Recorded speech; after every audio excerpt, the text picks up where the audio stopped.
ನೇತೃತ್ವದಲ್ಲಿ ಅವರ ಅಧ್ಯಕ್ಷತೆಯಲ್ಲಿ ನಡೆದಿರತಕ್ಕಂಥ ಅಭೂತಪೂರ್ವ ಈ 76ನೇ ಗಣರಾಜ್ಯೋತ್ಸವ ಸಮಾರಂಭ ವಿಶಿಷ್ಟವಾಗಿ ಸೊಗಸಾಗಿ ಕಾರ್ಯಕ್ರಮ ಯಶಸ್ವಿಯಾಗಲಿಕ್ಕೆ ಯಾರು ಅನ್ಯತಾ ಭಾವಿಸದೆ ಸಹಕರಿಸಬೇಕು.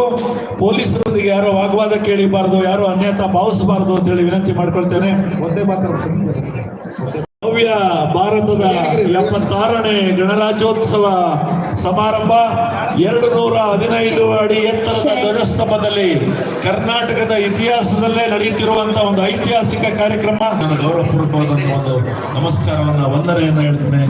ಎಲ್ಲ ಶಾಲೆಯ ಮುಖ್ಯೋಪಾಧ್ಯಾಯರು, ಉಪಾಧ್ಯಾಯಿನಿಯರು, ಶಿಕ್ಷಕರು, ಆಡಳಿತ ಮಂಡಳಿ ಎಲ್ಲ ವಿದ್ಯಾರ್ಥಿಗಳನ್ನ ಈ ಕಾರ್ಯಕ್ರಮದಲ್ಲಿ ಆಯೋಜಿಸುವುದರ ಮುಖಾಂತರ ಇದೊಂದು ಐತಿಹಾಸಿಕ ಕಾರ್ಯಕ್ರಮ ಆಗುವಲ್ಲಿ ತಮ್ಮ ಸಹಕಾರವನ್ನ ನೀಡ್ತಾ ಇದ್ದಾರೆ.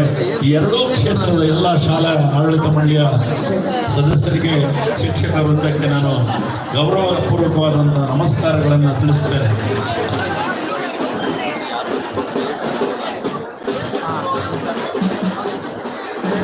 ದಯಮಾಡಿ ಪುಷ್ಪ ನಮನ ಆದ ನಂತರ ಎಲ್ಲರೂ ವೇದಿಕೆಯನ್ನು ತೆರವುಗೊಳಿಸಬೇಕು.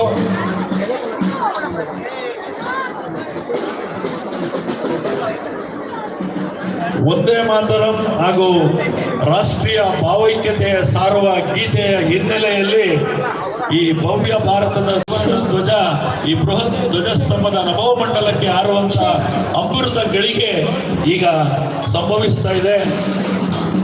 ನ್ಯೂ ಕ್ರೇಮ್ರಿಡ್ಜ್ ಶಾಲೆಯ ಮಕ್ಕಳು ಈ ಗೀತೆಗಳನ್ನು ಸಾದರಪಡಿಸ್ತಾ ಇದ್ದಾರೆ. ಒಂದೇ ಮಾತರಂ ಮತ್ತು ರಾಷ್ಟ್ರೀಯ ಭಾವೈಕ್ಯತೆ ಗೀತೆಗಳನ್ನ ಸಾರುವ ಹಿನ್ನೆಲೆಯಲ್ಲಿ ರಾಷ್ಟ್ರಧ್ವಜ ಆರೋಹಣ ಶಾಸಕರಾದಂತಹ ಎಂ ಕೃಷ್ಣಪ್ಪನವರು, ಶ್ರೀ ಪ್ರದೀಪ್ ಕೃಷ್ಣರವರು, ಶ್ರೀ ಪ್ರಿಯಾ ಕೃಷ್ಣರವರು ಚಾಲನೆಯನ್ನ ನೀಡಿದ್ದಾರೆ. ಈಗ ನೋಡಿ, ನಮ್ಮೆಲ್ಲರ ಭವ್ಯ ಭಾರತದ